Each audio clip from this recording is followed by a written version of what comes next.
you looked at your cash and your finances. One of the first things, like you said, Andrew, you panicked.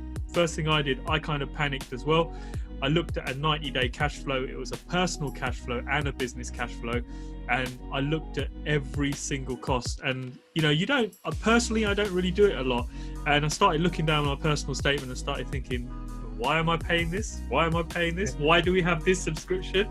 And you look at it and you think, I'm paying £950 a year to a Sky subscription that nobody even watches, but it just sits there, you know? And it's only that COVID's giving you the kick up the arse to look there and think, okay, I need to squeeze back. I need to reduce my finances. How important do you think it is for people to carry out 90-day cash flow forecasting in their business and personally? Yeah, massive. Mary said, Mary not so much, but I do genuinely regularly look at our cash flow. He's the numbers man. I do it pretty much every month, give or take. You know, maybe every 6 weeks or something if I let it slip a bit. But I do generally try to update our formula every month and look at it. I think it's important. If you don't know where your cash is going, I don't know how you can prepare for and plan for what you need to be coming in to cover it. And I think it's vital.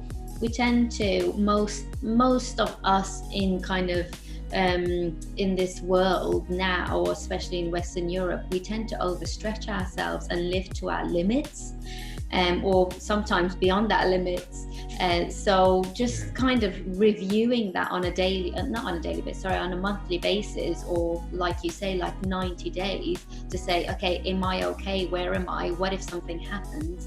I think it's really, really vital, because things like this, like the recession that we experienced in 2008 and the Brexit we experienced and what we're experiencing now, it really teaches us that nothing's predictable.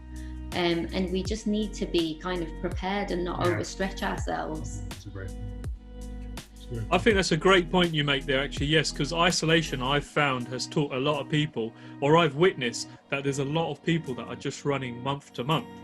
Yeah. And big organizations are running month to month. I mean, I used to be in the print sector, and I'm looking at some of the guys I know in print, and I had a brief conversation with a few, I won't name any names, and they're saying, James, I'm going to have to go bankrupt. I'm going to have to go into liquidation. And I'm thinking, this is a 15-year-old firm. Are you honestly telling me that don't have more than 10 weeks cash flow to keep going? And it absolutely shocked me